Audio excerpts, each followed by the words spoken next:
Message on this true Sabbath day, the seventh day of the week.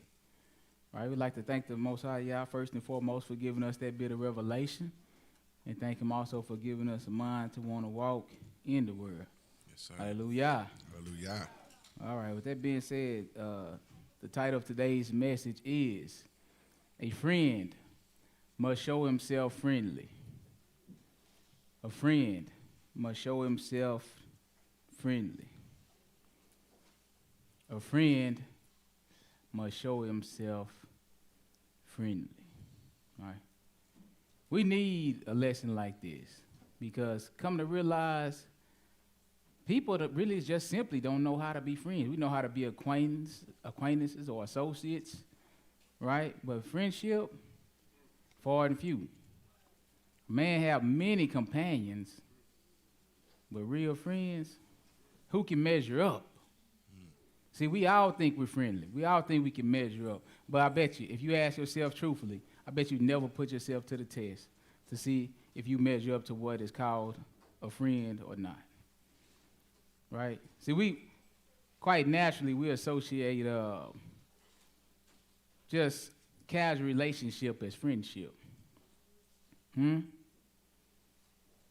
That's just not the case, because the Bible is going to let us know that a real friend sticks closer than a brother. That's a real friend. But in order for a man to have friends, he got to show himself that he is a friend, that he is friendly. And we're going to open up in Proverbs 18, verse 24. And I got 3 different renderings of the text. All right, and we're going to deal with all 3 of them. After we read the text, I'll go over the renderings. But a man or a friend must show himself to be friendly. See, today, people, that's why we struggle. That's why we struggle. That's why we're alone. We're alone because you, truth be told, you haven't shown yourself to be a friend. And we think that's cool. Oh, I'm by myself, like that's something to brag about. And the Bible tells you clearly 2 is better than 1. I'm on my own. I wonder why. We brag like that is something good. Like you really accomplished something. You in isolation. It's like being in jail, but you're free. But we think that's something good. Look, we got backwards mind. And then we brag, we make some, I'm on my own, 1 deep, this and that. I know why you 1 deep. Because what I come to learn about people is the very thing that they hate is what they are. They just don't want to face themselves, and they don't want to rebuke themselves. They don't want to clean themselves, right? But a friend operates with a pure heart. And it's hard for carnal people, natural people, to operate with a pure heart. It's hard for a man with pride to operate in a pure heart. Because in order to be a real friend, the Bible lets you know you got to esteem others better than yourself. Nobody's doing it. Nobody's doing it. It's always me, myself, and I. Me and mine. Me. It's the attitude you approach the friendship with. So what you have is toxic friend upon toxic friend. That's all you have. And you just deal with it until it blows up. It's cool while you're talking about other people. But if you toxic and the friend is toxic, what you think gonna happen at the end? Who gonna end up talking about who? That's a friendship set on sand. That's a house built or a relationship built on sand. They're not built on concrete or a solid foundation. And that's what we have over and over again. We just breed toxicity. It's toxic. And the reason why, if you have people that's like the people is what make up the church. The church is what make up the community or lack thereof, right? The community is what make up the nation. And if it's toxic at the ground level, it's going to be toxic all the way going up, going forward, right? So we got to learn how not to be toxic. We got to turn to the Most High to get these instructions. And I tell you, it burn and sting. But at the end of the day, it's the best thing. Well, let's open up. I talked enough. Proverbs 18.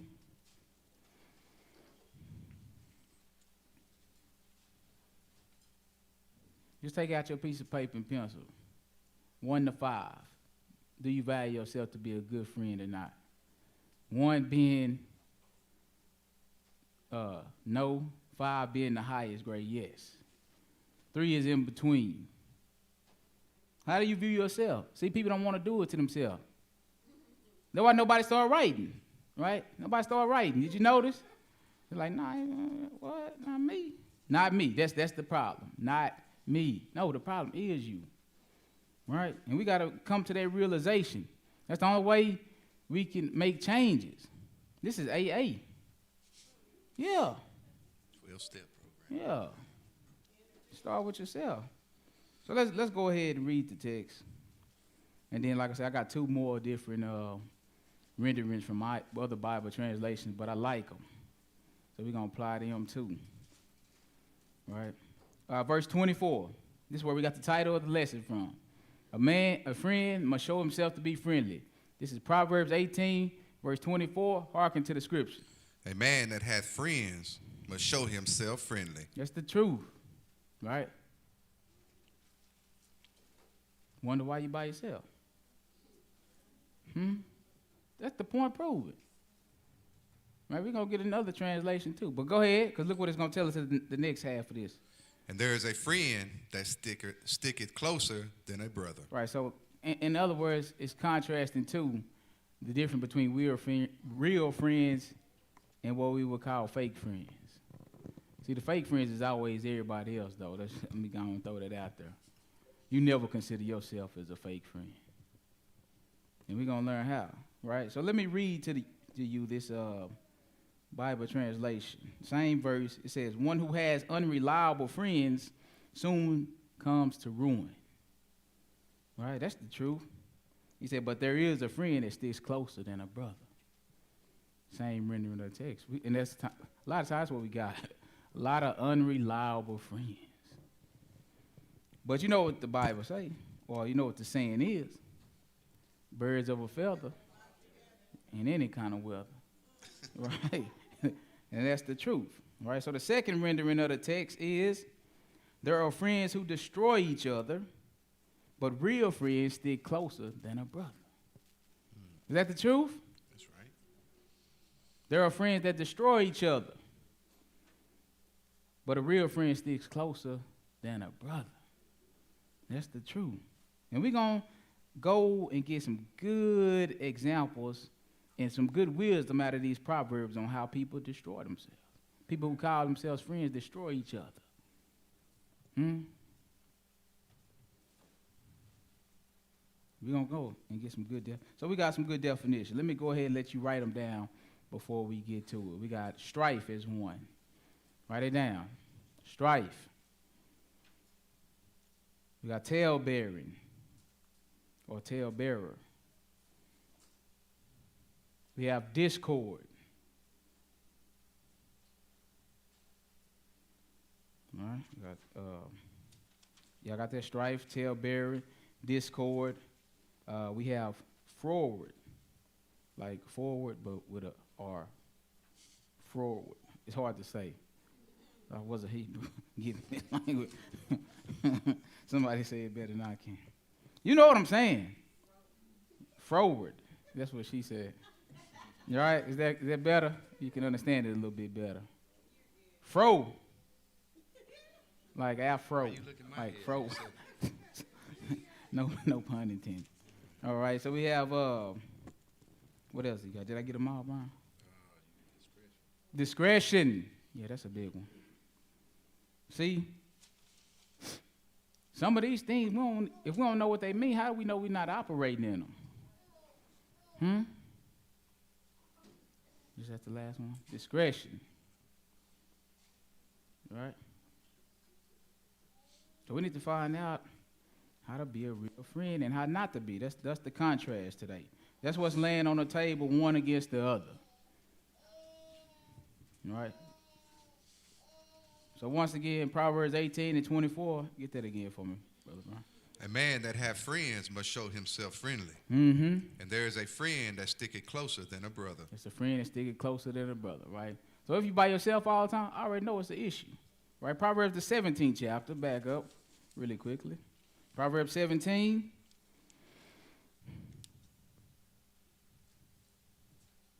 Proverbs 17. We're going to read verse 17. Verse 17. Hearken unto the scripture. A friend loveth at all times. You see that? This is why it's good to have a friend. And they ain't talking about companions or acquaintances. We're talking about a real biblical friend. He loves you at all times. Even their rebuke or their correction comes from the standpoint of love. Go ahead. And a brother is born for adversity. That's right. That's why I say there's a friend that's sticking closer than a brother. You know that old, blood is thicker than water. The Bible tell you it may come a situation where your friend gonna stick even closer than your brother, right? And you already know how you view your brother or sister to stand by your side, right? So let's go. Ecclesiastes, chapter 4, Ecclesiastes 4. We'll pick it up at verse 9.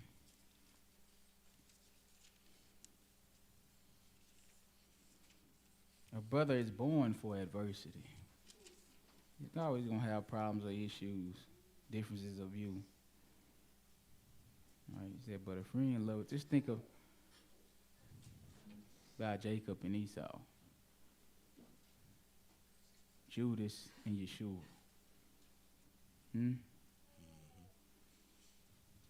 Said, but a friend love it at all times. Ecclesiastes 4, verse 9. Hearken to the scripture. 2 are better than 1. No, it ain't. Not this day and age. I'm one deep. I'm all on my own. But the Creator who created you said 2 are better than 1. But you say, no, Lord, I'm better by myself. That means it's a problem with you. I'm good on my own. You might be good on your own, but you can be great with help. All right. Go ahead. 2 are better than 1. That's Bible. Go ahead. Because they have a good reward for their labor. Yes. For if they fall, the one will lift up his fellow. Yes, he got help. If he fall, he got somebody that love him as his own soul to help him up, not to tear him down. All right, go ahead. But woe to him that is alone when he falleth. Oh, my goodness. Woe, warning or destruction. Because when he falls and he's alone, what happens? For he have not another to help him up. You better hope you're strong enough on your own. Life will overtake you. Trying to do this walk alone, it'll overtake you. You better get you some help. But you better learn how to be a real friend yourself. Right. Because what goes around comes around. What type of friend you are is what type of friend you most likely you're going to attract. Go ahead. 11. Again, if 2 lie together, yes, then they have heat. But how can one be warm alone? Right. So the Bible is giving you some practical examples about the fact that 2 truly is better than 1. Go ahead. 12. And if one prevail against him, yes, 2 shall withstand him. Right. You see that? These are very practical examples. I get it. I see the point. 2 is better than 1. Go ahead. And a threefold cord is not quickly broken. That's right. Threefold cord. I mean, you bind them cords together, twist them up with 3. It makes for a tighter knot, tighter braid than if you just use 2. Right? It's not quick. It's not easily broken. All of this is compared to 1 being on his own. Right? It's not good to be alone. God already told us that with Adam. He didn't have a helpmeet. He didn't have one that was good for him. He was on his own, so God gave him some help. And in giving him some help, you know what the Most High called that help? Besides a helpmeet? In other scriptures and other proverbs, tell you that's favor from God. He did find wives find favor, right? It's the same thing with a friend. If you find a friend that's still closer than a brother, you don't think that's favor from God? Because that's hard to find. Is that the truth? That's right. Yeah. That's why you don't have many people that you consider your friends, do you? Friend got to be trustworthy. Friend got to be loyal. Husband and wife have to be friends. That's why marriages be failing. We in bad shape. A friend sticking closer than a brother. Let's go to 1 Samuel, the 18th chapter. 1 Samuel, the 18th chapter. We got real problems on how to be friends. Biblical friends. We okay being associates and acquaintances. But we think that's friendship, though. 1 Samuel, the 18th chapter. Pick it up at verse 1. Hearken to the scripture. And it came to pass, when he had made an end of speaking unto Saul, that the soul of Jonathan was knit with the soul of David. Now, Saul is Jonathan's father, right? David and Jonathan became close friends, right? Remember that cord? Think about that cord and them braids that's knitted together, right? This is how Jonathan and David became. Go ahead. And Jonathan loved him as his own soul. That's the law. He fulfilled the law. This the law. In hindsight, this is how the kingdom transferred from Benjamin to Judah, too. Jonathan loved David as his own soul. The kingship was supposed to go to Jonathan. Watch what he did. Go ahead. And Saul took him that day and would let him go no more home to his father's house. Talking about David, right? He brought him up to live in the king's quarters. Go ahead. Then Jonathan and David made a covenant. You see that? That's an agreement. That's what you do when you make a real friendship, ain't it? And watch what this covenant is insinuating. Go ahead. Because he loved him as his own soul. You see that?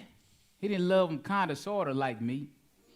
See, but in order for somebody to express this type of love, you got to esteem others better than yourself. Nobody is willing to do that. Everybody is high and lifted up.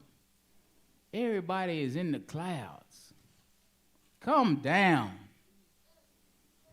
That's the Most High abode. And that's why we struggle, y'all. Truth be told, at the end of the day, that's why you struggle.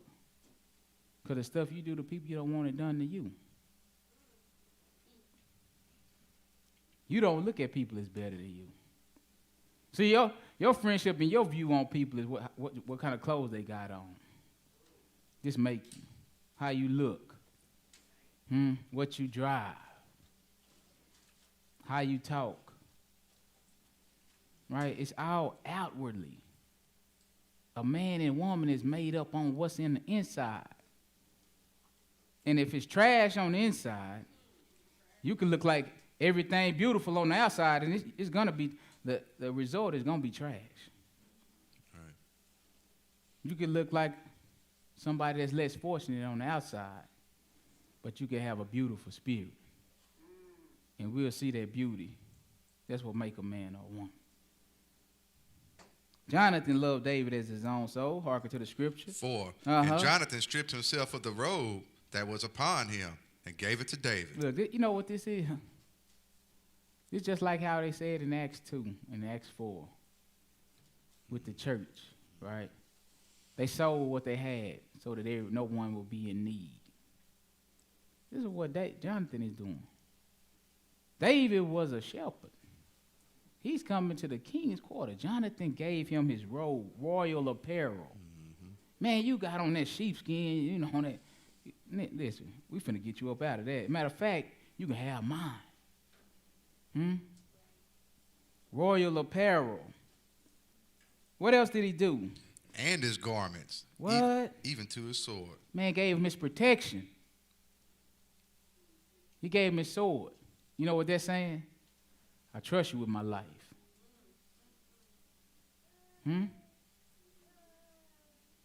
This real friendship. Trust, loyalty. I trust you with my life. Here you go. I don't even need it. Which David was a warrior. That was a good move, if you ask me. I don't know how Jonathan get down, but we know how David get down, don't we? Go ahead. And to his bow and to his girdle. See his bow and his girdle, you know, that's what he keep his clothing tied around his waist like a belt. In his belt, he got his sword, right? He gave it all to him. It's the covenant. These are tokens of our friendship. You know what this is saying? You have become me. I have become you now. Everything that you are, everything that I am, you are. Everything that you are, I am. This real friendship. Where can we find it?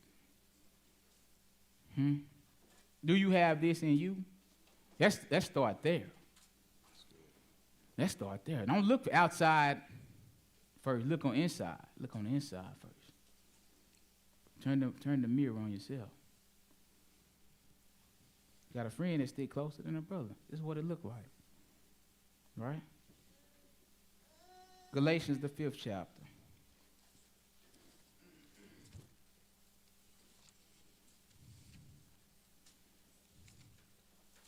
Galatians 5.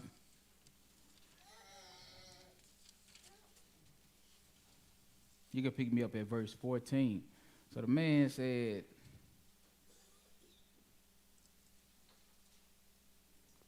Jonathan loved David like his own. Just like Ruth and Naomi. A real friendship. Her son-in-law was dead.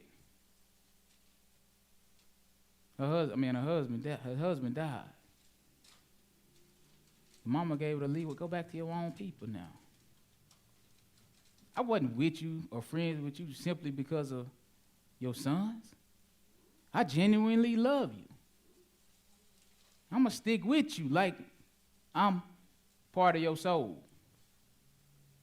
You know what she said? She denied her people and her God. Self-denial. And she clave to Ruth and her God. And you know what happened? She got blessed by the best. Start with self-denial, though.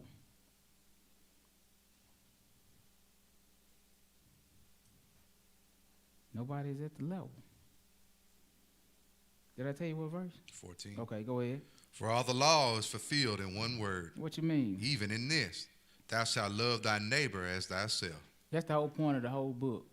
If you can't do this, it's no point in doing nothing else. There's no point in doing the Sabbaths. There's no point in doing feast days. There's no point in doing dietary law.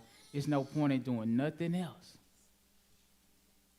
If you can't get to this level, all is in vain.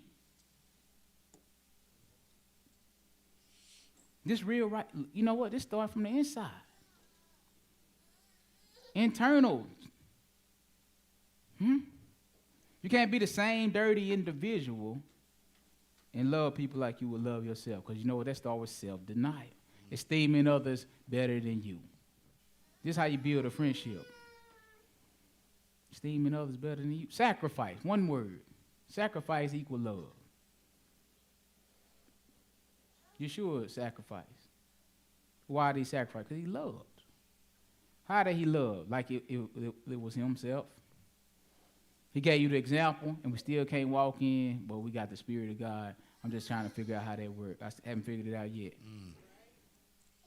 Somebody can help me with it. Please bless my game. Huh? I'm just trying to figure. I ain't figured it out yet. The whole law is fulfilled in one word, even this. Love thy neighbor as thyself. That's what Jonathan and Saul did. But go, we got something else. Go ahead. But if you bite and devour one another, take heed that you be not consumed one of another. You see that? This is what's going to happen. But if you bite and devour, you do this with your mouth. One another, he said, pay attention or take heed. Be cautious that you be not consumed of one another. This is where all of the violence come from. This is where all of the strife come from. This is where all of the evil contention comes from. Biting and devouring one another. Why would you do that? Maybe you were a little bit envious. It's something on the inside, though. If we keep going down the chapter, it's going to let you know you would do this because you were walking according to the flesh.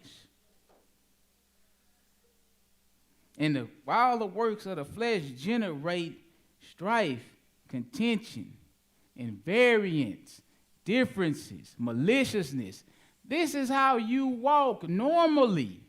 You bring this into a friendship. That's what makes it toxic or tragic. And then you go and don't accept your fault and say, I'm one deep, babe. I want myself. I know it. It's because you're not friendly. That's the problem. Verse 25. Might well hit that while we're here. Verse 26 from the blessings. Go ahead. If we live in the Spirit, let us also walk in the Spirit. Yeah, so if you walk in, just tell me how this works. You walking in the spirit, but you sow discord. So how that work? Because this is what we be doing. You walking in the spirit, but it's strife and contention always around you. What kind of spirit is that? A devil. That's what it is. I'm not going to call it what it is. You walking in the spirit, but you always backbiting and gossiping. Yeah, that's a hellish spirit. You in the spirit, all right. But it ain't the spirit of God. See, you think just because you come to Shabbats and feast days, that give you the right to backbite and be malicious. Because people, that's what people are. People be malicious. He'll be full of variance. He'll be full of wrath. Instead of mercy, you display wrath, right? We in bad shape. I've been across the nation in places where they call themselves churches of God. See the same thing. It's the same thing. And because you keep a commandment one time, you think you're holy. That is deception. Nobody won't tell you just a holy devil. You never make corrections. You steady walking in the flesh thinking that you walking in the spirit. But the truth be told, if you live in the spirit, let us walk after the spirit. You know what will follow you? Joy, peace, long-suffering, gentleness, meekness, goodness, temperance. Because that's Christ. And that is Christ within you. And if those things are not following or pursuing you, you need to check your game. Don't check the next person. Check yourself. 26, talking to the script. Let us not be desirous of vainglory. See, this is where a lot of those differences and variances come from. Everybody want to be glorified. Everybody want to be praised. That stuff belongs to God. He called it vainglory. Everybody want to be esteemed. Do like the Bible say, esteem others better than you. The Bible been trying to teach you the same thing different ways. The servant is the greatest. Esteem others better. It's the same thing. Not you. You say, no, the king is the one that's being served. We still got the backwards mind. That's what I'm saying. Let us not be desirous of vain glory, because look what it does. Provoking one another, envying one another. Now, those things feed off bitterness. Got bitterness within you. That's why you envy. The only thing is about envy, it goes back to the lesson with Cain and Abel. People envy and have hatred because your works are evil. This is just how you express it, by hating on somebody else. We got to get better. We got to grow. Stuff we doing, we got to move it to the side. James, the 4th chapter.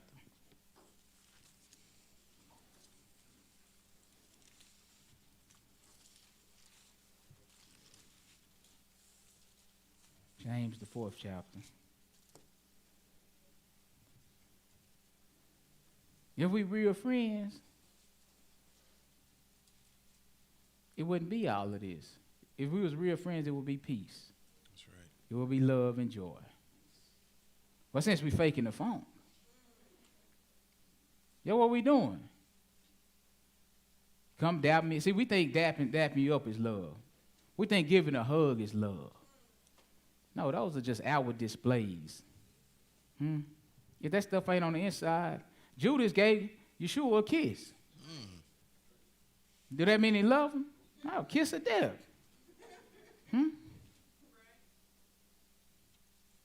We got to internalize the book. Everything about us is outwardly. That's why no real change take place. That's why the churches stay sick. That's why so much division and strife. Look, every church you go to, you're going to see it clicked up. Cliques everywhere. You know what's the funny? Every clique is righteous. swear for Lord. Every clique is the righteous one. I ain't lying. Same thing everywhere you go.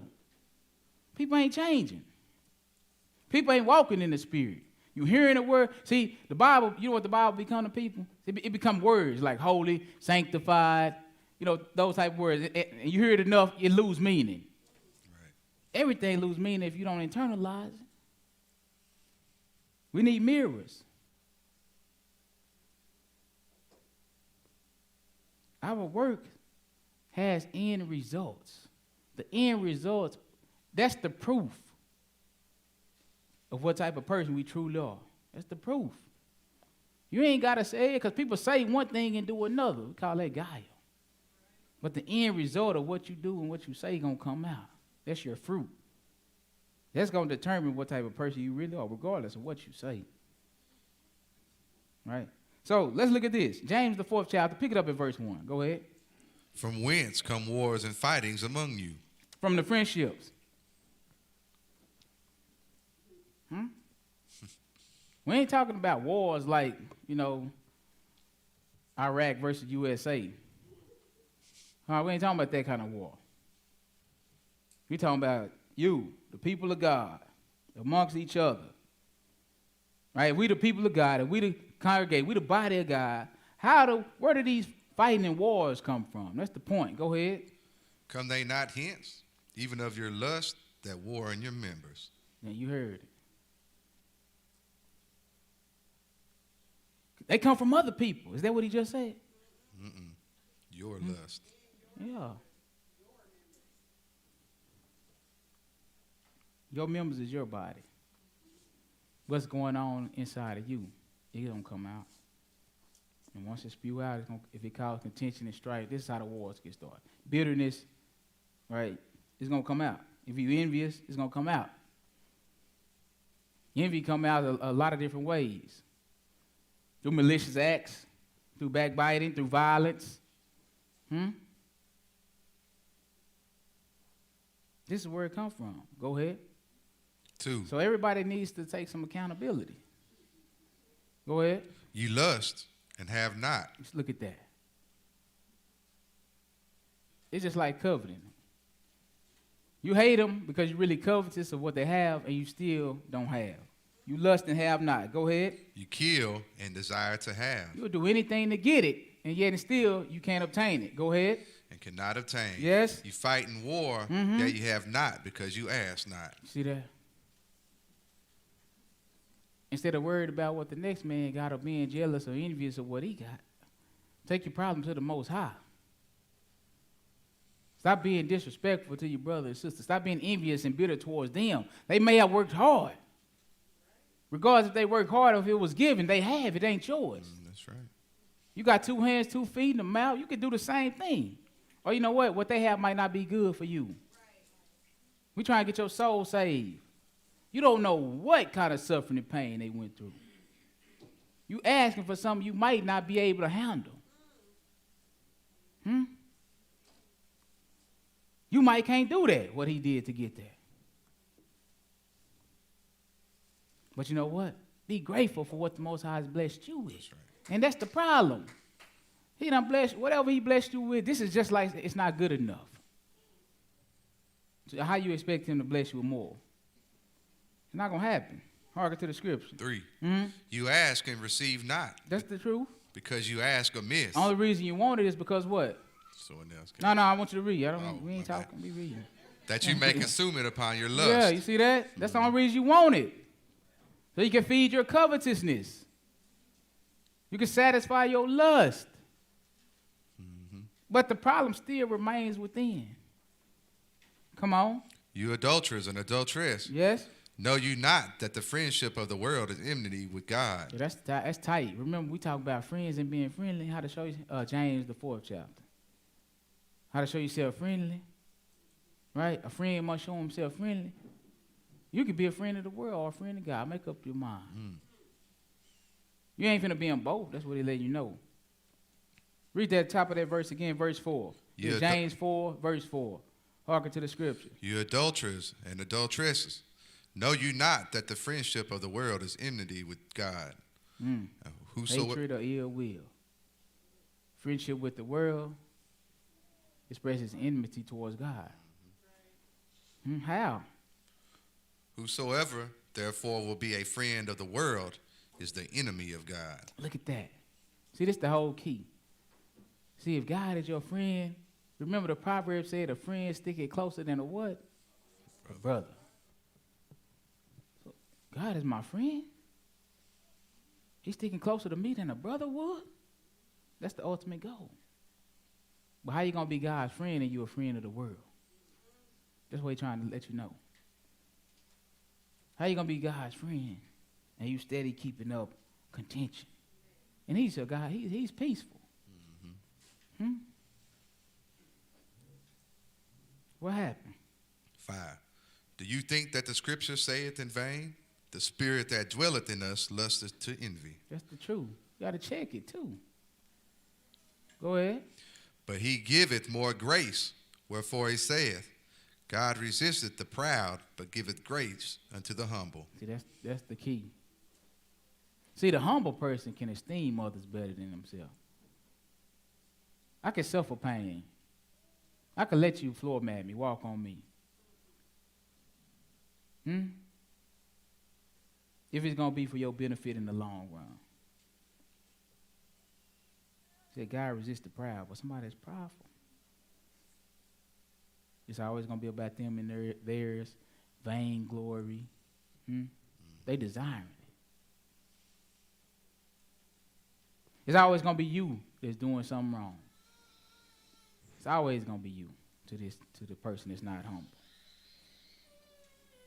If you're not humble, you'll never be able to have mercy or show mercy, express mercy. You know what you're going to show? Judgment. Go ahead. 7. Submit yourselves, therefore, to God.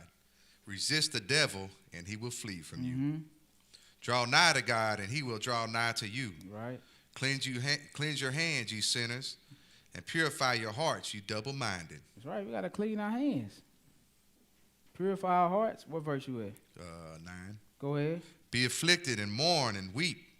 Let your laughter be turned to mourning and your joy to heaviness. Go ahead. Humble yourselves in the sight of the Lord, And what'll happen? and he shall lift you up. What else? Speak not evil one of another, brethren. How you a real friend and this is what you partake in? What you say again? Speak not evil one to another, brethren. He that speaketh evil of his brother and judgeth his brother speaketh evil of the law and judgeth the law. But if thou judge the law, thou art not a doer of the law, but a judge. Right. Let's go. Let's read something. Let's start with strife. Give me a definition of strife, because we talking about wars and fightings and contention. These things bring about strife. So let's go and get this definition of strife. Put it up on the screen and the board for us, please. You know, while we getting that, I'm just gonna say this proverb before I forget. One proverb said, everybody is a friend to one that giveth gifts. Is that the truth? As long as you bless my hand, I'll be your right-hand man. That's a yes man. That's a fake friend. Right? That's what our friendships look like.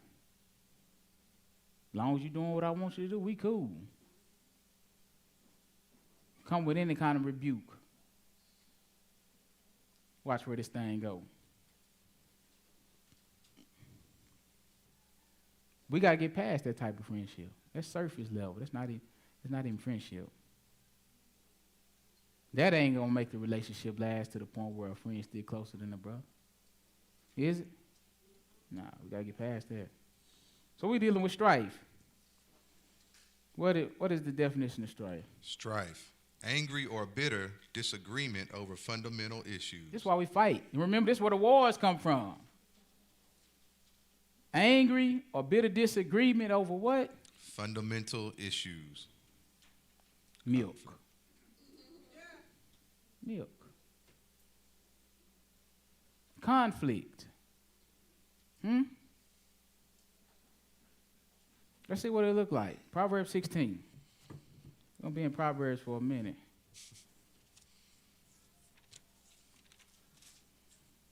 Proverbs 16.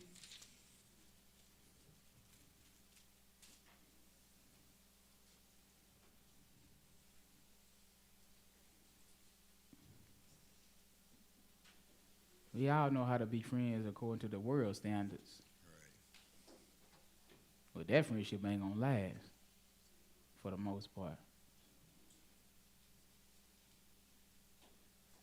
Friendship be rocket in the morning.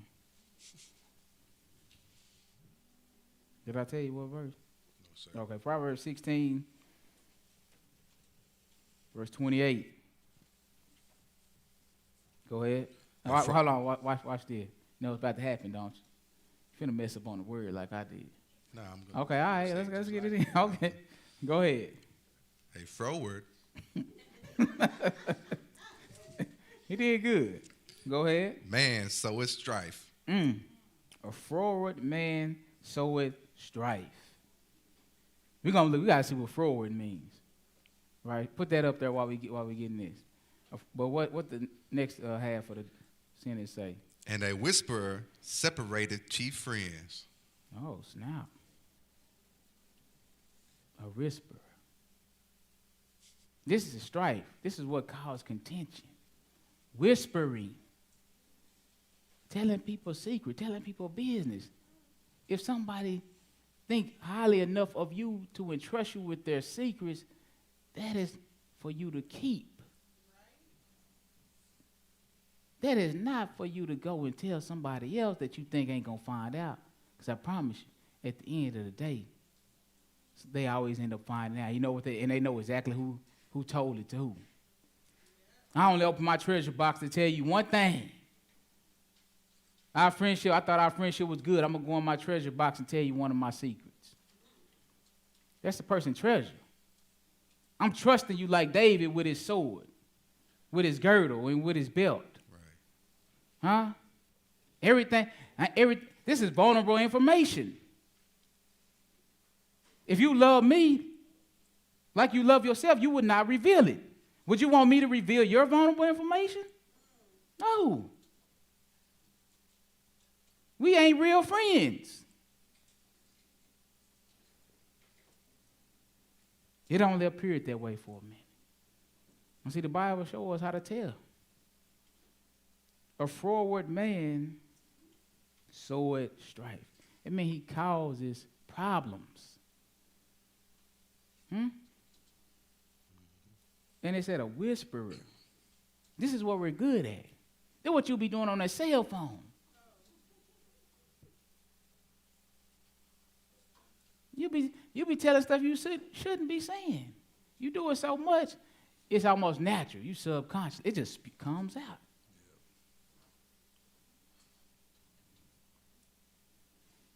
And then guess what's going to happen after that? Man, all hell finna break out. Once that person find out, you just done let the gates of hell loose. Go ahead. And this is normal. And this is why you're by yourself. You didn't show yourself friendly. You're an unreliable friend. I can't put my trust in you. We can't be friends without no trust.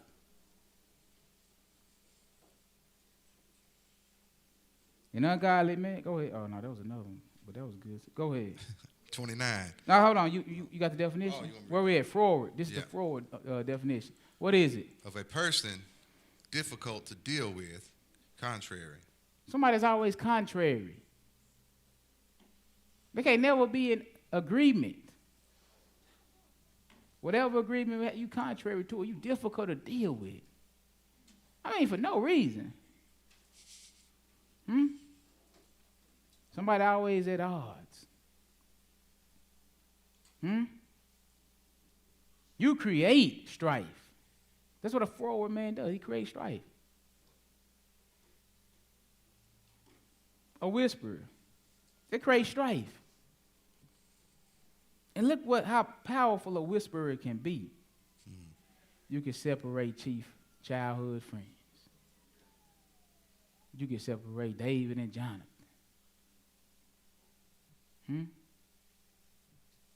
Dangerous. And you know why you do this? Because you don't take regard for the next man like it was you. You don't fulfill the law. Love thy neighbor as thyself. You can't. You love you. You'll spit on everybody else. And then you always looking to everybody else like they caused the problem.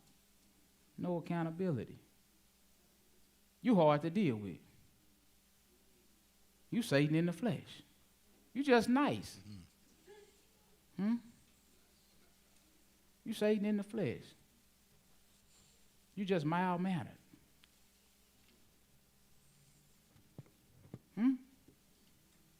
You just sweet. But in reality, you hell on wheels.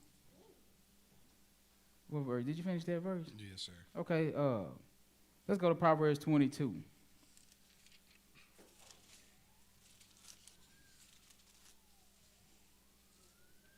Proverbs 22.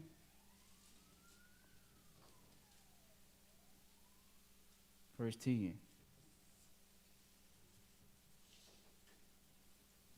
Go ahead. Cast out the scorner, Mm. and contention shall go out. You see that? You gotta get rid of the problem. If you want peace, if you want shalom, you gotta get rid of the problem. You've been around here telling it on the mountain. Sowing causing strife and sowing discord, separating chief friends. You've been showing out on the low, but you know what you've been doing? Smiling in everybody's face. That's why nobody could tell. That's why nobody recognized you. You hit us with that wolf in sheep clothing look. But cast out the scorner, and what'll happen? Contention shall go out. Go ahead. Yea, strife and reproach shall cease. That's how you get rid of the strife. You got to get rid of the person that's causing the strife, the reproach, the issue, keeping up mess and wars. And if that person is you, you need to check yourself. Oh, I forgot it, but it ain't you. I gotta forget that. It's not you. But go ahead. Next verse. 11. He that loves pureness of heart. This is the key, y'all. Pureness of heart. Who gonna be his friend? For the grace of his lips, the king shall be his friend. Wow. The king should. The king, if the king is your friend, the king stick closer than a brother.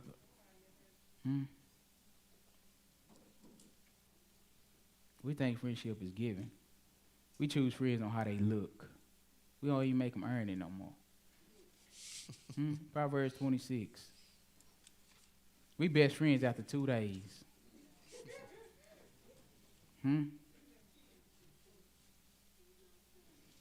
Proverbs 26.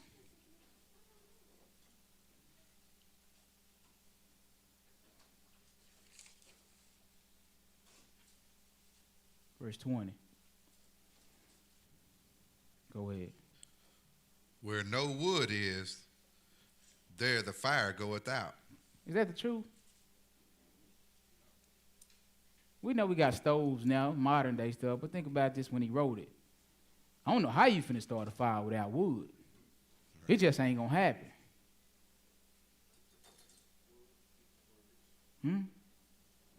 Where no wood is, the fire goeth out. Go ahead. Tell us what it means. So where there is no talebearer, the strife ceases. Is that the truth?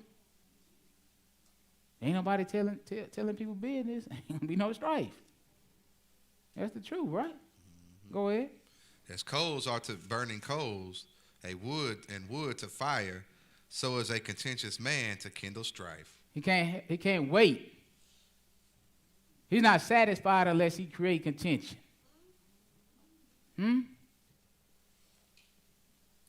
You have people make a bad situation worse. Then they feel good. And now they feel I did something. Feel important. A contentious man kindles strife. You contentious in your heart. It's always trouble. The simple things are problematic for you. 22. The words of a talebearer are as wounds, and they go down into the innermost parts of the belly. That's the truth. The Lord told you watch what people do, not what they say. People be lying. The words of a talebearer, they like wounds, cuts. Think about those Roman movies when people they be having those little shanks up under their dress, and they get close enough to you, and they stick you without you being knowing you stuck until it's too late. That's how I always see it. That's where my mind goes. That's what the imagery my mind goes to when I read this. This is deep and subtle, and it hurts, right? This is how the words of a talebearer are. They wound you. They sever relationship. I ain't finna tell talebearer nothing. I don't trust you. I know somebody else gonna know. I might well tell them. They just gonna bypass you and let me tell it to them. Right? Yeah, just get straight to it. Let me tell everybody what I'm telling. I might well tell a couple more people. Let everybody find out. That's just how it is. That's what's going to happen when a talebearer carry your words. It's just going to be done in secret. That's why he whispered, done in secret. But it's all going to come out. One more verse. Well, just keep reading till I say. Go ahead. Burning lips and a wicked heart are like a potsherd covered with silver dross. Man. Yeah, people can't wait to tell the juicy secret. It's burning them. Lips of fire. Couple that with a wicked mind. Man, that's bad business. Mingle that with a smile. It's rough, ain't it? Dang. Go ahead. He that hateth dissembleth with his lips. He that hated. A man that got hatred in his heart. He can dismantle things with his mouth. His or her mouth. Go ahead. And layeth up deceit within him. What's really inside him? Deception. Deceit. He says telling you one thing outwardly, but he really have a different agenda. Hypocrite. Go ahead. 25. When he speaketh fair, Look at believe him not. Because you already know what type of person he is. He'll whisper. He really got hate in his heart. He gonna dissemble or dismantle with his lips. So if you dealing with this type of individual, when he speaketh fair to you, when he flatter you with his word, don't believe. But you know what you do? You believe. You simple. The commandments keep us from being simple. He said the commandments protect us from the flattering of a strange woman. Remember those scriptures? Yeah. That's our protection. Go ahead. For there are 7 abominations in his heart. Look at that. Where do you think they're going to stay in his heart? Huh? He been holding these things in his mind. It's eating him alive. You know how something is when it's on your mind and it just won't go away? Until it come out, it's going to vex you.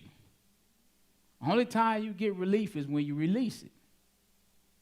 This is how this type of man is. Go ahead. Whose hatred is covered by deceit. You see that? So this is how he hide his hatred that he have for you, friend. We friends, but on the low, I really don't like you, Cain and Abel. But I don't want you to know that. I'm going to hide it. Because I'm really kind of benefiting from the relationship. Just cut off my benefits if you want to. Watch where this thing go real fast. The Bible is real. It's real life. Go ahead. His wickedness shall be showed before the whole congregation. Whatever's done in the dark is going to come to the light. It's only so long you can hide that foolishness. It's going to be uncovered. Go ahead. Whoso diggeth a pit shall fall therein, Mm-hmm. and he that rolleth a stone, it will return upon him. That's the truth. But people, the wicked, what's the only problem with the wicked? They never consider this. They run around doing their little dirt. They think we could do it forever. They never consider the end result. They never consider the latter matter. Go ahead. A lying tongue hateth those that are afflicted by it. Mm. And Hold on, you know what that? Think about that. A lying tongue hated who? those that are afflicted by it. Yeah. He hate the people that he lying on. Go ahead. And a flattering mouth worketh ruin. See that? Flattering mouth, he said worketh ruin. Let's go further. Talebearer. We got the definition?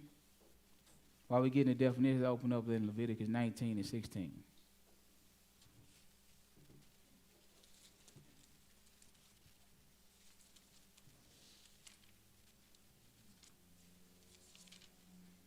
Leviticus 19 and verse 16.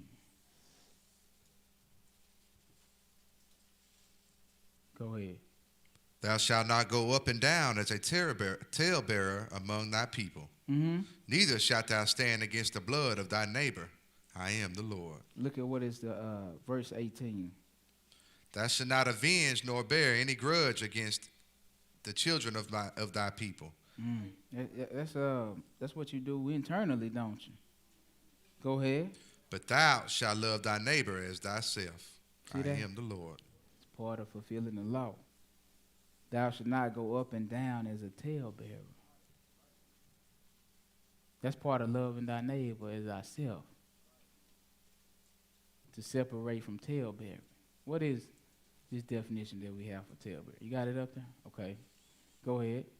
A person who maliciously gossips or reveals secrets. Uh-oh. Uh-oh. A person who does what? Maliciously gossips or reveals secrets. Gossiping. Revealing secrets. You can do it maliciously or not. It don't even have to be malicious.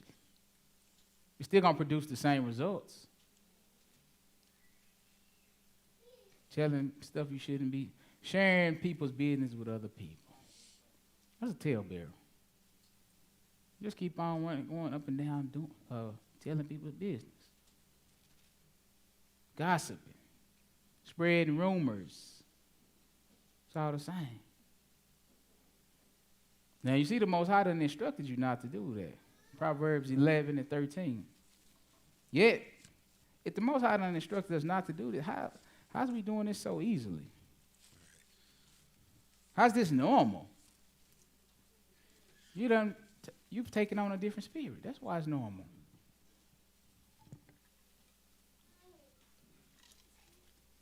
Proverbs 11, verse 13. Go ahead. A talebearer revealeth secrets. You see that? But he coming to you under the banner of friend. Right. See, you didn't question the fact, man, why you ain't got no friends? He gonna make you his only friend. And then once he gain your trust,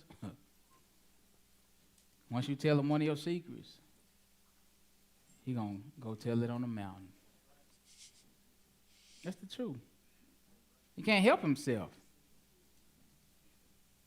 It's in his heart. This part of his character. This is what he does. It's burning him up. I can't wait. You know why? Because he don't consider, what if that was me? Don't esteem people better. See, this is the solution.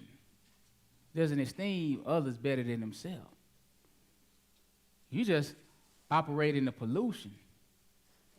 You don't try to operate with the solution. You just keep making it worse. All right, go ahead. But he that is of a faithful spirit concealeth the matter. You see that? A faithful friend conceals your secret. He don't tell your business. You can trust him. It's safe with me. That's the difference. Now, the question that I asked you when we first started, 1 to 5, are you a good friend? Or do you be telling people business? Do you gossip? Do you spread rumors? Do you injure with your mouth? Can't get no amens today. It's quiet in here. This the problem with it's the problem though. You're too comfortable operating like this. Your secret is your secret. If you just so happen to tell it to me, if I'm a faithful friend, guess where it's gonna go? Not beyond this point right here. But if I'm a talebearer, if I'm not a faithful friend, if I don't consider you, if I don't love you like I love myself, you know where it's gonna go? Man, I just gotta tell my homeboy. He ain't gonna tell nobody. That's a lie. He just like you. I'm gonna let my homegirl know this one thing. And after this, I ain't gonna say nothing else. Yeah, she just like you too. She gonna tell somebody else. It's just like that game, pass it around. Tell whatever it is. You know exactly know what I'm talking about. But by the time it come back around, and you has been twisted and mingled and mixed, right? And you know what he gonna know? I know exactly who told. Who told? Who told your secret? I told his secret. Right? I just didn't tell it back to him. You see what I'm saying? I told it to her, she told it to him, and so forth and so on. And he heard it from somebody else. But those are my words. Those are his words that he gave me that I gave to somebody else. So you don't think he's going to recognize his words when they come back? You don't think he's going to recognize the conversation me and him had and how it got out in the beginning? And you know, guess what? When he confront me, guess what I'm going to do? Man, that wasn't me, bro. I didn't tell nobody. You must, yeah, I'm going to deflect. I'm going to shift blame. I'm not going to be accountable. My bad, bro. It's something wrong with me. No, none of that. I just can't help it, man. I got to tell you, I got to say, no. None of that. That's not going to be me. Man, you should have never told me anyway. Huh? You know how I am. Huh? Out of control. Now he mad. He could have just told him. He could have just made a public service announcement. Huh? If he wanted everybody to know like they do, I could have just made a public service announcement, right? And he would have been better off. Right. See, but now he know what kind of friend you are. Now I know why you by yourself. Why you one deep. Man, we can't be friends. Let's cut this off right now. You don't love me like you love yourself. What verse you at? That was 13. That's 13? Yes, sir. Okay, that's good. Let's go Proverbs 18, verse 8.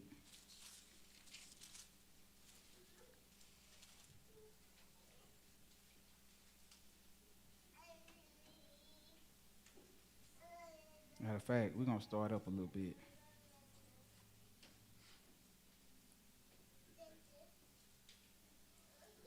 Verse 5. 5 through 8. You know? Yes, sir. Hearken to the scripture. It is not good to accept the person of the wicked. See, that's what we do. We accept the persons of the wicked like they're righteous. Go ahead. To overthrow the righteous in judgment. A fool's lips enter into contention, and his mouth calleth for strokes. His mouth calleth for strokes. A fool's lips, they cause contention. A fool say in his heart that there is no God. That's his mind. This is how he acts, as if God is not observing his behavior. So this is the type of person you're dealing with, a person that reacts in a manner as if God is not observing his behavior. You know what that type of person is? Lawless. They don't have any boundaries. Right. And you accept them as your friend, it's not going to be any boundaries. I'll cross the line with you. It's only going to take me a minute. Once I break down your barrier, it's only going to take me a minute. I'm going to cross that line. Because God don't see. That's a fool. His lips enter into or cause contention. His mouth calleth for strokes. You need some correction. Bible says strokes is for a fool's back. His mouth get him in trouble. That's right. All right? Alligator mouth. And yeah. Go ahead. A fool's mouth is his destruction. You see that? This is the mind. Fool's mouth. Go ahead. And his lips are the snare of his soul. You see that? Remember the other psalm was Proverbs was telling you about the man rolling the rock up the hill and he fall back on it, ensnared by his own devices, pretty much. That's what it's saying. That's how his mouth is. His mouth is his own snare. All right, go ahead. The words of a talebearer are as wounds, and they go down into the innermost parts of the belly. We read that already, didn't we? He reiterated it. It's important. Talebearer several things. Proverbs 20.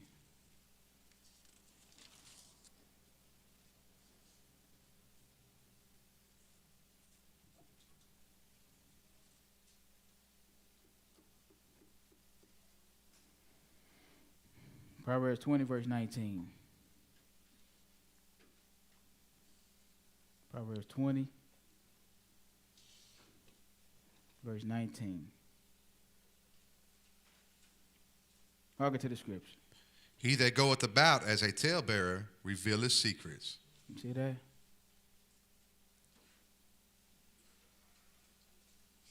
And you know those secrets create strife and division, contention, wars, separation. But he hide that, remember? Go ahead. Therefore meddle not with him that flattereth with his lips. Wow, look at that. You got to beware of somebody coming to you with flattery. Man, what's your agenda? What's your intentions? What's your intent? What did you flatter? What's the flattery for? Let's just be straight up and down right now. Cut to the chase.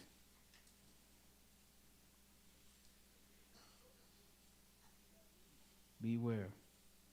Right, that's the talebearer. Right? Let's go to Romans 28. We got backbiting.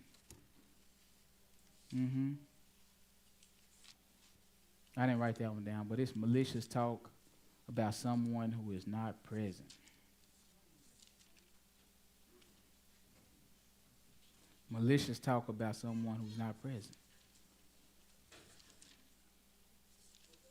Romans, the first chapter.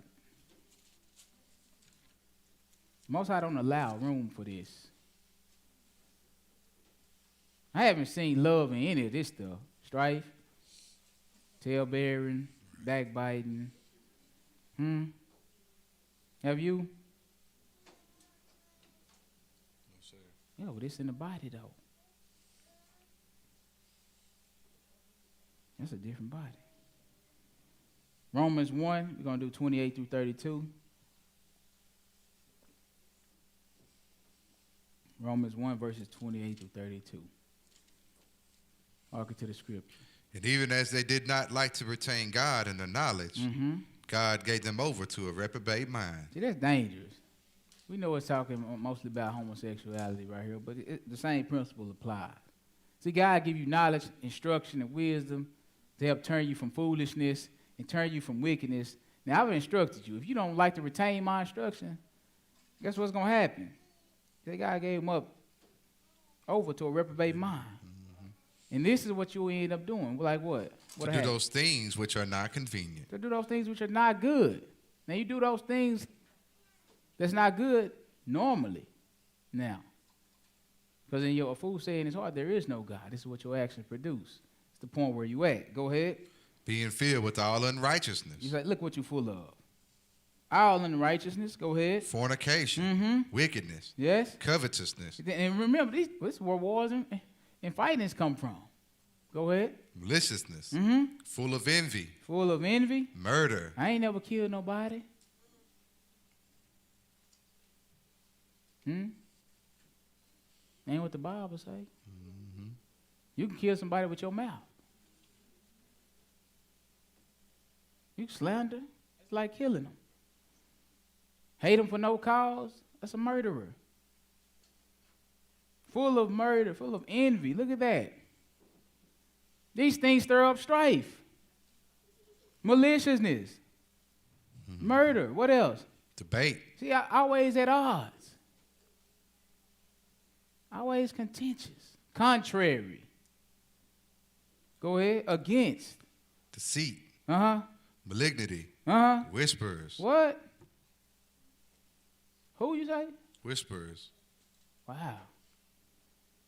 Whisperers. Keep on telling. Backbiters. Exactly. We can stop right there and just ponder on this. Backbiters. Malicious talk about someone who is not present.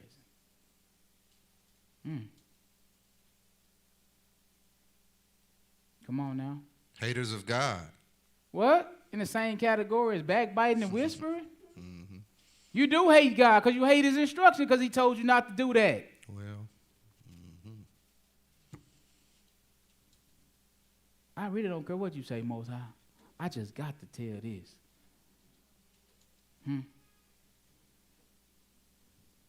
Go ahead. Despiteful. Proud. Boasters. Look at that. Despiteful. Proud. Boasters. Go ahead. Inventors of evil things. Mm-hmm. Disobedient to parents. What's that? Without understanding. Covenant breakers. Man. Covenant breakers. You don't need to make no agreement with you. I already know your word is boo-boo. I already know you ain't going to keep. You finna break it. As soon as we make an agreement, it's broke. It's good as broken. You've done it too many times. Go ahead.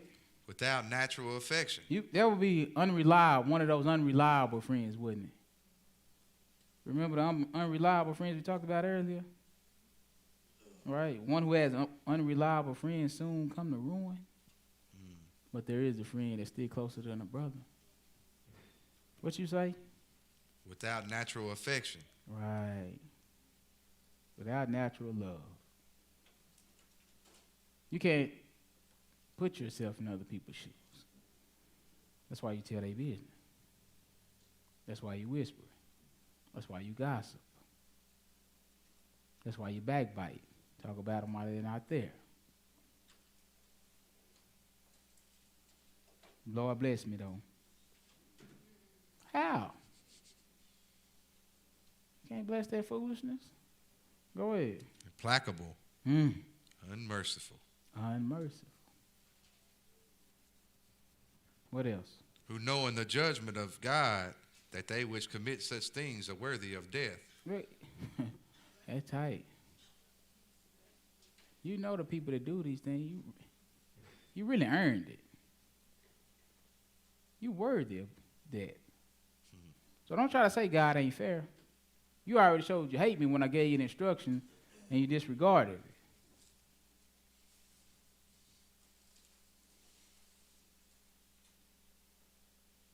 Who knowing the judgment of God, they which commit such things are worthy of death. Go ahead. Not only do the same, but have pleasure in them that do them. That's right. You co-sign. You do the same thing. You consent. You agree. That's why you don't check it. You might well do it too. Well, we say you do the same thing. We need some solutions, man. It's bad out here. All right? Proverbs 22.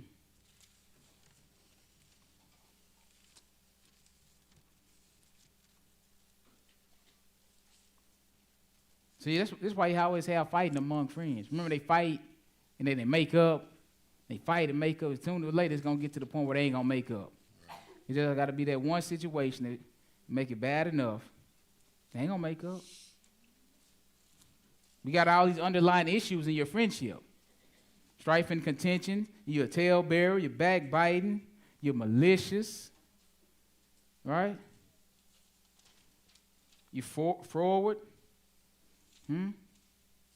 So discord, right? We did the definition for forward. Let's read our definition right quick while we're waiting. We're going to go on and run through all these definitions. We're still in Proverbs, though. Proverbs 22. I'm going to go on and let y'all write these definitions down. Proverbs 22. Which one you at? Forward. What does it say? Of a person difficult to deal with, contrary. Yes. Another definition I have is willful and disobedient. You say contrary, somebody that's difficult to deal with. What about discord? A disagreement between people or lack of harmony between notes sounding together. Right. You create a condition like you create that. Condition marked by lack of agreement or harmony.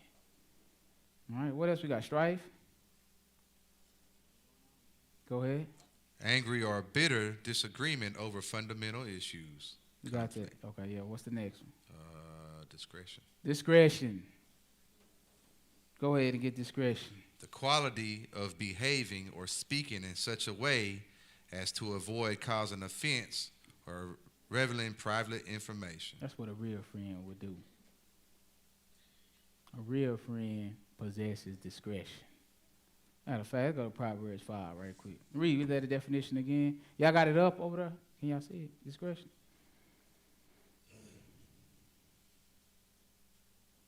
Proverbs 5.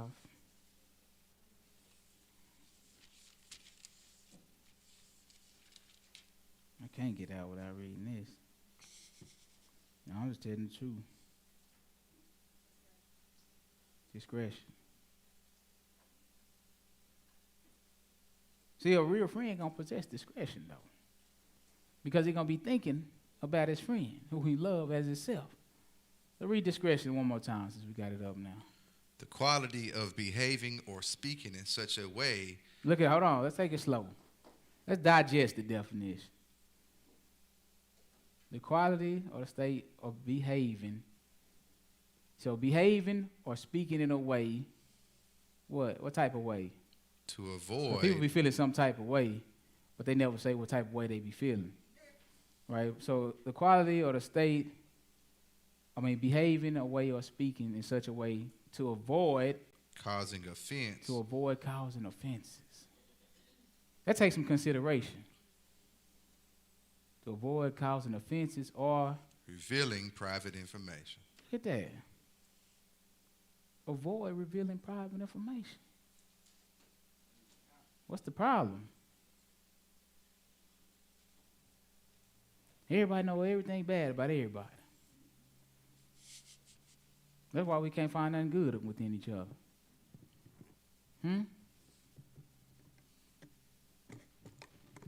Everybody just really might well come in telling their own secrets.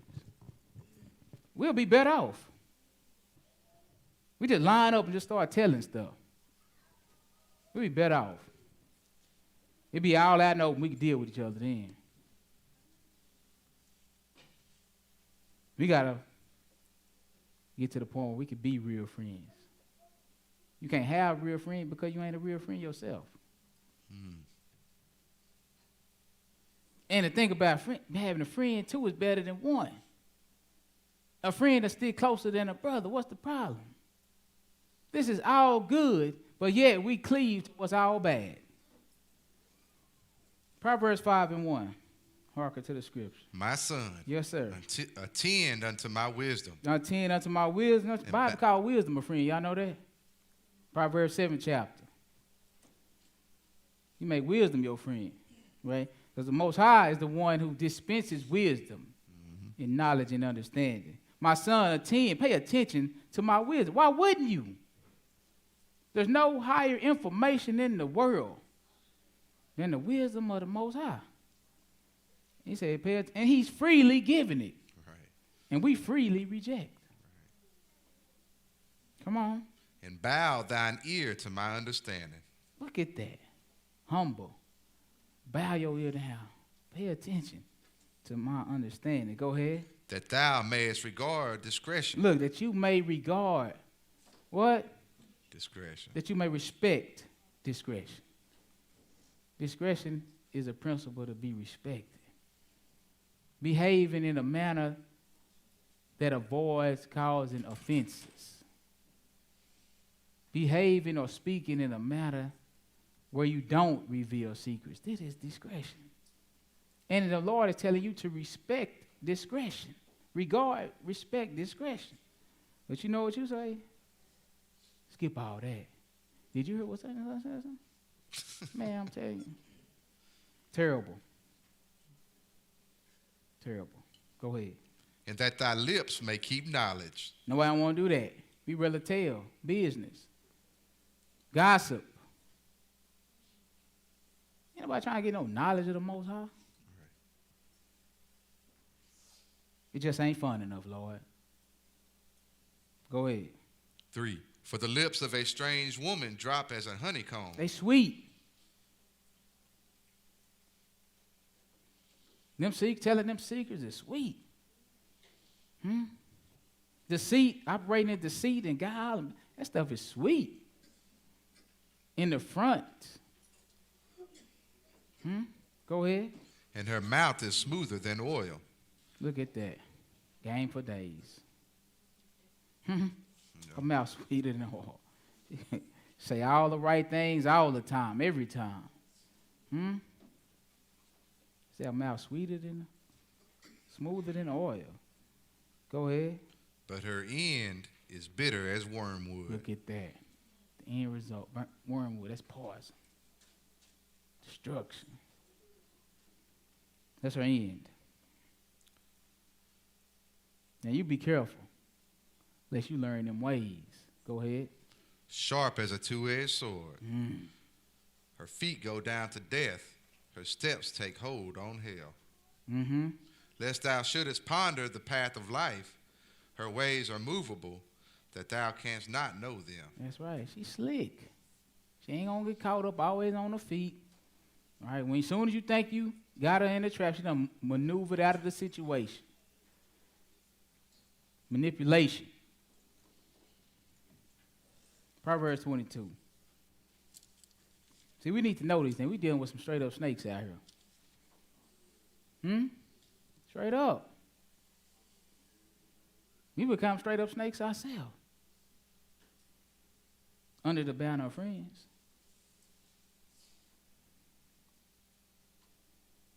Proverbs 22, verse 24. Go ahead. Make no friendship with an angry man, and with a furious man thou shalt not go. I don't know why we keep doing it. Go ahead. Why not? Lest thou learn his ways and get a snare to thy soul. You see that? It's just like saying, bad company. You heard it?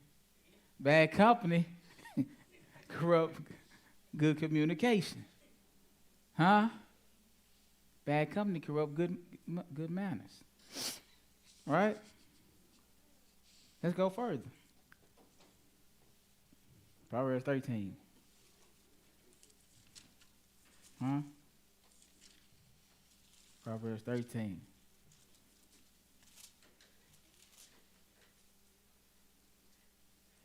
Verse 20. Go ahead. He that walketh with wise men shall be wise. Look at that. You see how it works? He that walketh with a wise man shall be wise. But a companion of fools shall be destroyed. See that? You agree. What did Romans tell you? Knowing the judgment of God, not only have pleasure in him, right, but basically you do the same thing. Bend up birds of a feather. The wise gonna walk with the wise, the wicked gonna walk with the wicked, and that's just how it is. It's light and darkness don't have any concord, fellowship, or friendship, or agreement. Right? Proverbs 27. Verse 17, Proverbs 27 and 17. Proverbs 27.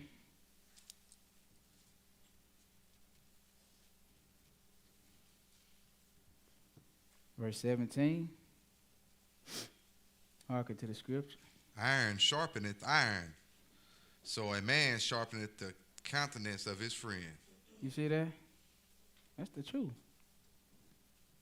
That's why you need to watch your company. Iron sharpeneth iron, so does a man sharpen the countenance of his friend. So you got wicked counsel, they're going to sharpen that iron too. Mm-hmm. They're going to learn how to become more wicked. Same thing with the righteous. You're going to learn how to become more righteous. We bouncing ideas off each other. Trying to make improvements. Right? That's how it goes. You there? Is that it? Yes, sir. All right, so what can we do? We need some solutions. We need some solutions. We out here bad. Yeah. Hold on, let me read one more. I think I skipped over this. Proverbs 16:28. No, I did read that. We read that. Okay, that's cool. So we need some solutions then. What can we do? What's the solution? Let's go to Philippians, the 2nd chapter. Let's run down a few solutions, and we'll close it out. I can't wait to get out of this lesson. Whew. Waiting to exhale.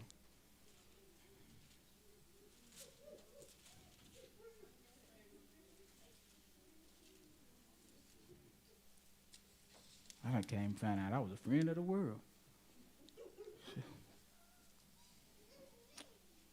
Philippians 2, we're going to read verses 1 through 5. Verse 3 is our concentration. Hearken to the scripture. If there be, therefore, any consolation in Christ, if any comfort of love, if any fellowship of spirit, if any bowels and mercies, fulfill ye my joy. What you mean? That you be like-minded, having the same love. This is the solution. Fulfill ye my joy, that ye be like-minded, having the same love. Go ahead. Being of one accord. Of one mind. So if that's the case, this is what I want you to do. Let nothing be done through strife or vainglory. Only gonna cause problems and issues. Whatever you do through strife and vainglory, no matter if it's one thing or 21 things. Whatever's done through strife, whatever's done to gain vainglory is gonna cause contention, wars, and problems. Glory belongs to God. Go ahead. But in lowliness of mind, let each esteem others better than themselves. We really don't have to read no more scriptures on the solution. That's the conclusion of the whole matter. See, it takes deep, radical change. For you to come with lowliness of mind. That's humility. For you to esteem someone better than yourself, you ain't been taught to do that. You've been taught about elevation, elevating yourself. And it may not be intentional, it's just the ways of the world is what you've been taught. It's very difficult for you to esteem someone better than yourself, to come with that type of humility and lowliness of mind. Take sacrifice. What else? 4. Let not every man on his own things. Look at that. Look, not every man on his own. Because this is what man do. Right. This is what man does. Every man looks to satisfy himself.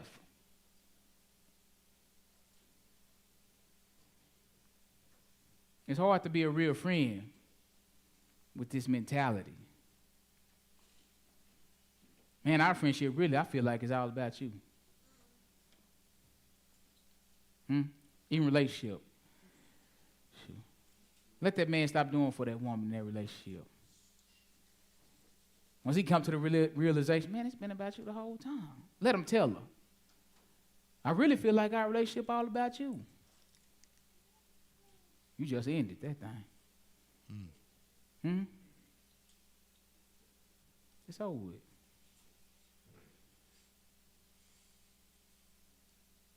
Go ahead. But every man also on the things of others. Let this mind be in you. That's the conclusion. Look to other people's well-being. Let this mind be in you. Which was also in Christ Jesus. This is the solution. Romans the 12th chapter. The solution ain't hard. It just takes humility. It just takes for you to get outside of yourself.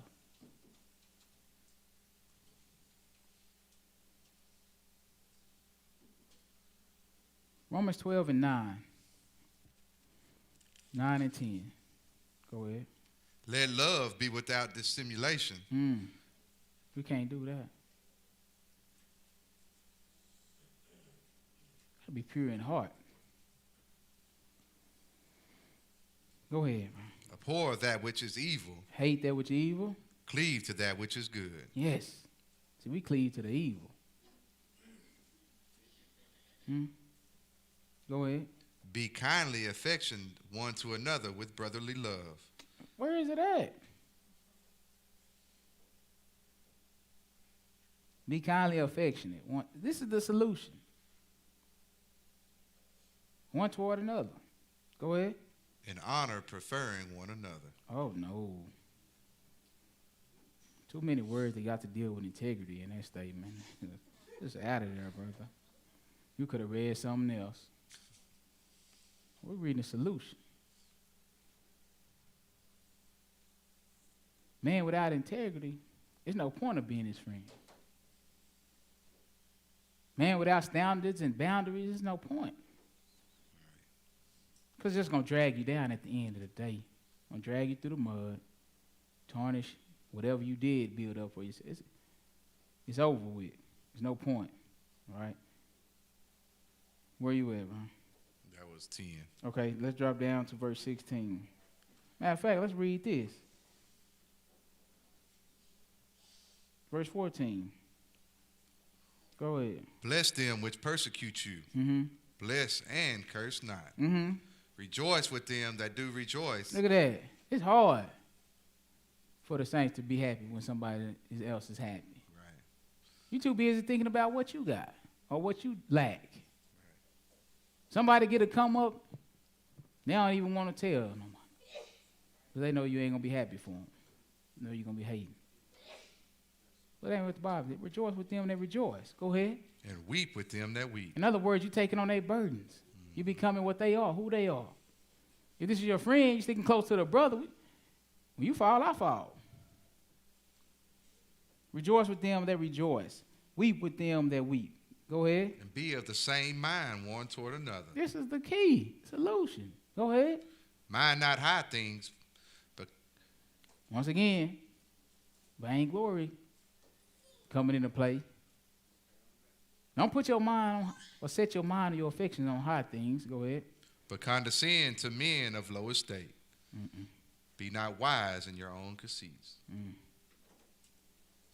That's good. That whole chapter is good. But that's good on that. Luke 6 and 31.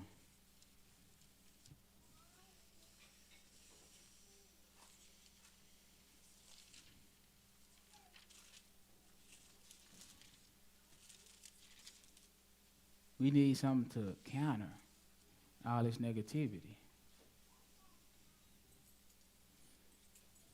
We need something to counter the backbiting, the strife, the tale-bearing, the forwardness.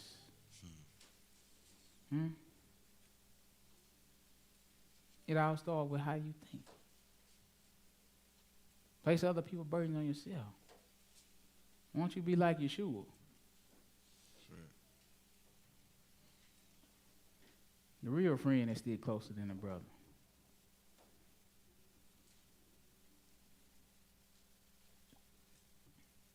You there? 6:31. 6:31. Go ahead. And as you would that men should do to you, do you also to them likewise. Look, that's it. Closed case. It's that simple. All the problems, all the backbiting and strife. It's that simple. This could kill all of that. One more time. Go and ahead. as you would that men should do to you, do you also to them likewise. See, when you backbite, you don't do that. Because you do it and you don't want people doing it to you. Right. And then when you find out it's been done to you, then you despise the backbiter. But you don't despise yourself. I'm just telling the truth. Right, right. You can go to any congregation across the world. You will see this stuff. Mm-hmm. And while you seeing this, people claiming the name of God. They just lying, deceiving themselves. We too old in the game. We too far along for this foolishness. Do unto others as you want done to you. You've been learning that since you were little. You ain't know it was about. You've been learning this before you knew it was in the Bible. Right. Before it was in the Bible, your mother, your father taught you this. Mm-hmm. Somebody on the street taught you this. It don't matter. You heard this before. Since you were yay high. And you 40, 50, 30, 20 years old, you still ain't got it? It's going to keep, you probably won't get it. It's going to keep telling the truth, man. Forget it. You probably won't get it. You ain't got it yet? Because you think it's making something so simple, so difficult. You're in the way. Baller blocking. You're the problem. I don't know what you can't throw for now. Anyway, go ahead. 32. Yes. For if you love them which love you, what thank have ye? Yeah. For sinners also love those that love them. Exactly. Do the same thing sinners do. Go ahead. And if you do in other words, no difference between you and a sinner. Right. Go ahead. And if you do good to them which do good to you, what thank have you? Mm. For sinners also do even the same. That's right. Birds of a feather. What verse you at? Let's skate out of there. Let's go to 1 Peter 1. Now, matter of fact, let's go to Galatians 5 before we get there. I'm finna close it down.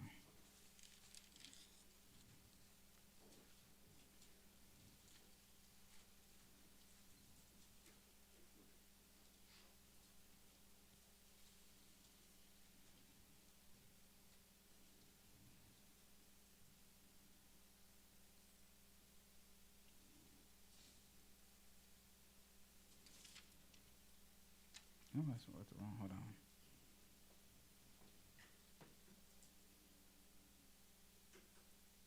Ephesians 5. Let me see. Yeah, Ephesians 5.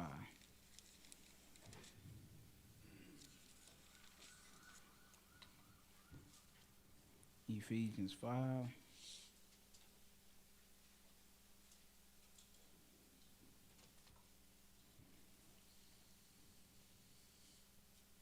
Verse 9. Verse 13 is our concentration. Ephesians 5, 9. Go ahead. For the fruit of the Spirit is in all goodness and righteousness and truth. Look at that. God is the Spirit.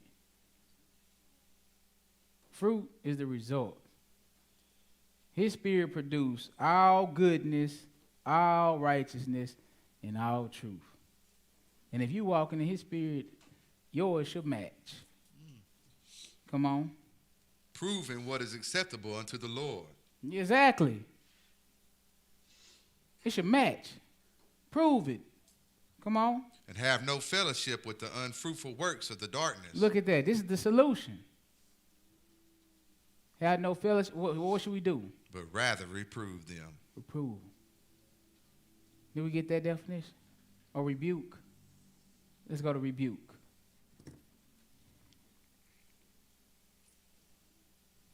See, the problem is, instead of reproving the darkness, we be accepting it. We be accepting the persons of the wicked. The solution is to reprove them or rebuke them. What is rebuke? Express sharp disapproval or criticism of someone because of their behavior or actions. Exactly.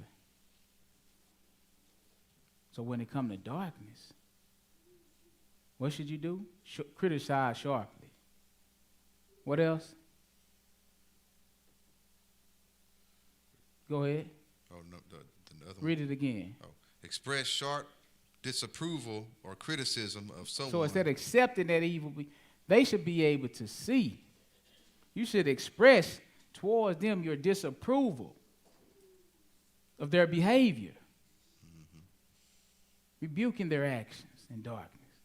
If you don't rebuke it, you might learn his ways. Right. You might consent to it. The answer is have no fellowship with the unfruitful works of darkness, but rather reprove them. Go ahead. For it is a shame even to speak of those things which are done of them in secret. Mm-hmm. But all things that are reproved are made manifest by the light. That's the truth. So we got the light. It's your job to reprove those deeds, to rebuke. Go ahead. For whatsoever doth make manifest is light. That's right. Light is synonymous with righteousness. Where you at? You see it? That was 13. Okay, so now let's back up really quickly. Go forward. 1 Peter, the first chapter.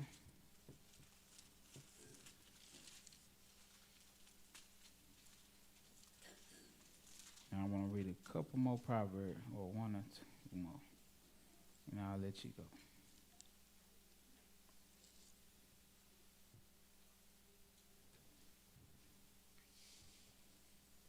You there? 1 Peter 1. Yeah, 1 Peter 1, verse 22. Go ahead. Seeing you have purified your souls in obeying the truth. Mm-hmm. You through got the to clean up Spirit. yourself first, but go ahead. Obeying the truth through the Spirit unto unfeigned love. Look at it. That's the key. Unfeigned love is genuine love. Love without pretending. Love out of a pure heart. This is the key. Go ahead. Of the brethren. Of the who? Brethren. See that? This ain't what we do. We think love is dapping it up. Giving a hug. Saying I love you. But our actions dictate something else. He said unfeigned love. Love without pretending. That's how you love a brother. Unfeignedly, without pretending. See that you love one another with what? Pure heart fervently. Pure heart. With no guile, with no deceit, no bitterness, no envy. Right? No contention. No jealousy. No maliciousness. Yeah. No anger. This is the solution. This is the solution. So let's back up really quickly. Proverbs 27. That's what a real friend does. John 15, too. Proverbs 27, verse 5 and 6. And then we read 17. Go ahead. Open rebuke is better than secret love. Yeah, but people don't like that, though. They like that sneak. What did he just tell us about rebuke? You rebuke the unfruitful works of darkness. I don't think you should say. Who talking to you? Because right now you're agreeing with the darkness. Go ahead. Faithful are the wounds of a friend. You see that? See, compare this to the wounds of a talebearer. See, the wounds of a talebearer, he said they go down into your soul and they cut deep. But the wounds of a friend, they faithful. He has your best interests at heart. Even in times when you need to be corrected, even when if it'll wound you, or hurt your feelings, or hurt you. He just telling you the truth, so it's for your betterment. That's good. Right? That's why it hurt. I ain't gonna lie. We really ain't friends if I can't tell you the truth. We surface level. If I can't tell you the truth, I can't be your friend. And you can't tell me the truth, how you my friend? You don't have to pad my feelings. Tell me the truth. Faithful are the wounds. And he's doing it because he's faithful. He loved you like it was him. He want to see you do better. He know you can do better. But look at this. On the contrary, go ahead. But the kisses of an enemy are deceitful. So think kisses. You'd rather have kisses than wounds, wouldn't you? But this is the thing. The kisses of an enemy, they deceitful. You know, it's better for you to be wounded by a friend than kissed by an enemy. It's better for you to suffer that little pain in the forefront so that you can be refined and be better off in the end. You don't want nobody out kissing, deceitful, flattery. You don't need that. It's going to make you terrible. Nobody will be able to correct you. People flattering you. You're perfect already. Perfectly terrible. Yeah, that's how it is. Yeah, perfectly terrible. All right, what verse you at? That was 6. Yeah. You want 17? 17 now, yeah. Oh, we already read that. Read it again. Go ahead. Iron sharpeneth iron. That's the truth. That's why, my friend, that's why the wounds of a friend are faithful. They hurt. But I'm just trying to sharpen you. Go ahead. So a man sharpeneth the countenance of like, his friend. And you know why I need to sharpen you? Because it might come a day when you need to sharpen me. Right? We friends. Right? We getting better instead of being worse. But if you accept my wickedness, it's going to come a day where it's going to turn on you. Ain't going to be no correction. Our friendship might even fall apart. It's no good. You finish that verse? Yes, sir. Okay, so let's get a quick look. Ephesians 5:11, I think it is. I was about to let y'all go, but I discovered a couple more scripts.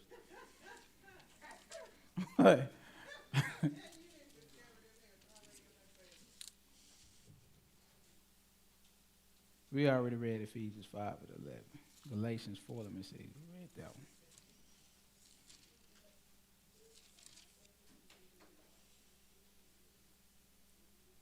Because he said faithful. Galatians 4:16. He said faithful are the wounds of a friend, right?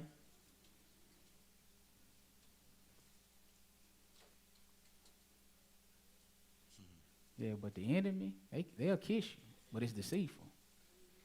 Your friends will wound you. It might hurt. But they ain't faking and shaking it with you, right? Verse 16, hearken to the scripture. Am I therefore become your enemy? Why would you? Because I tell you the truth. You see how it works? That truth hurt, don't it? Truth hurt. But if I'm your real friend, I'll tell you the truth. Because it's going to make you better. Right. All right? Also, you can't take it? Did that make me, have I become your enemy now? We was friends. Have I become your enemy because I tell you the truth? That means you can't take reproof. You're above correction then. Like, you got to humble down. Because the Bible tell you about the chastising of the Lord. Say, he chastened all whom he loved. He said, if you can't deal with it, he's going to have to deal with you like a bastard instead of a son. I can't deal with you. He said, what man got a son he can't correct? Right? You finished? Yes, sir. All right, let's go really quickly. John 15.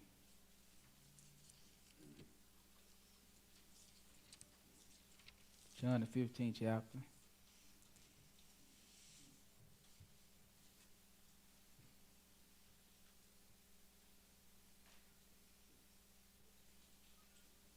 Verse 7. Go ahead. If you abide in me, and my words abide in you, you shall ask what you will, and it shall be done unto you. See that? It's Christ speaking. You got to keep his words. They abide in you. You ask what you will, right? Go ahead. Herein is my Father glorified, that you bear much fruit, so shall you be my disciples. Mm-hmm. As the Father have loved me, so have I loved you. Continue ye in my love. What you mean? If you keep my commandments, you shall abide in my love, even as I have kept my Father's commandments, and abide in his love. Right. Watch this commandment. These things. Hold on. Oh. Verse 12. This is my commandment, What is? that you love one another as I have loved you. That's the law and the prophets. It's all fulfilled in that. He said, this is my commandment. What else did he say? Greater love have no man than this, that a man lay down his life for his friends. Look at that. So a friend must first show himself friendly. There is a friend that stick closer than a brother. Two are better than one. Greater love have no man.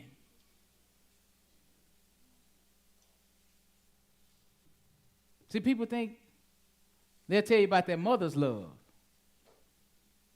but they don't know this kind of love. They ain't know being a friend was this crucial.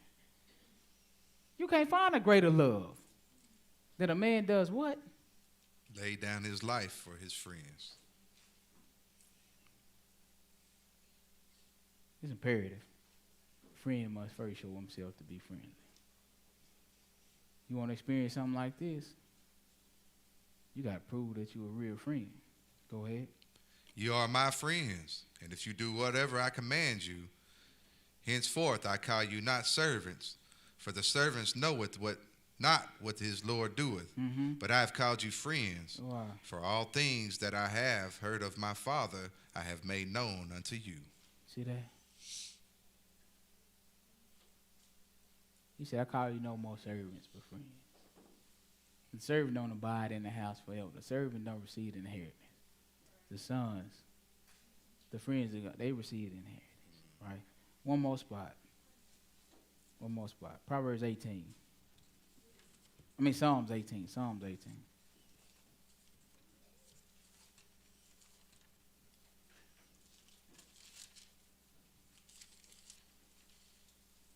This is how the Most High going to deal with us. He going to deal with you where you at. Verse 26. Well, let's start at 25. 24. Go ahead.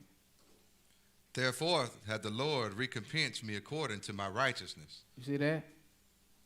Go ahead. He's going to repay you according to your righteousness. If your righteousness is dirty, guess what you're going to get? Go ahead. According to the cleanness of my hands in his eyesight. With the merciful thou wilt show thyself merciful. This is how the Lord deal with you. Somebody show mercy, he show them mercy. Go ahead. With an upright man thou wilt show thyself upright. You see that? The upright man, the Lord show himself upright. Go ahead. With the pure thou shalt show thyself pure. With the pure, the Lord show himself pure to them. Well, watch this. And with the froward thou wilt show thyself froward. Look, you thought you was just doing stuff to the Lord and he ain't going to do nothing back. Huh? With the froward, he going to deal with you the same way. In other words, he reward a man according to his doings. You reap what you sow.